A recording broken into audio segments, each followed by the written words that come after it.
కొన్నిసార్లు మనం మంచి ప్రార్థనలే చేస్తాం కానీ బెస్ట్ ప్రార్థనలు చేయం కొన్నిసార్లు. అందుకని మంచిదే కదండి అడిగాను, అయినా ఎందుకు ఇవ్వట్లేదండి? మనకేంటంటే మనం అడిగింది మనకు కావాలంతే. చిన్నపిల్లలు మొండి పట్టు పడతారు కదా, అదే కావాలి, అదే ఆ డ్రెస్సే కావాలి, ఆ సైకిలే కావాలి, అదే కావాలి, అలా ఉంటాం. కొన్నిసార్లు మనం అప్సెట్ అయిపోతాం. కొన్నిసార్లు నా ప్రార్థనకు జవాబు ఎందుకు ఏసే ఇవ్వడం లేదా అని మూతి ముడుచుకోవడం కాదు.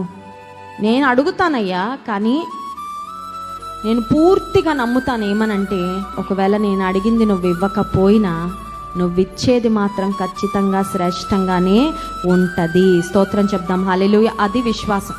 అందుకని అడగడం మానేస్తానయ్యా, ఇంక నేనేమీ అడగనయ్యా, ఎందుకంటే నన్ను డిసప్పాయింట్, అది కాదండి. నువ్వు అడుగు, కానీ నీకేది శ్రేష్టమైనదో కొన్నిసార్లు నువ్వు అడిగిందే నీకు ఇచ్చేస్తాడు. ఎందుకంటే అది ఆయన పరిపూర్ణమైన చిత్తం అయినప్పుడు హీ విల్ గ్రాంట్ ఇట్, అంతే. కొన్నిసార్లు ఇంకా అడుగుతానే ఉంటావు, ఆమెనని కూడా వచ్చేస్తుంది జవాబు. క్లిక్ చేసి ఆర్డర్ పెట్టక ముందే డోర్ దగ్గర డెలివరీ ఉన్నట్టు ఉంటుంది కొన్నిసార్లు. అలా చేస్తాడు కార్యాలు. అని కొన్నిసార్లు దేవుడు ప్రార్థన చేసిన మనం అడిగింది కాకుండా he will give something else.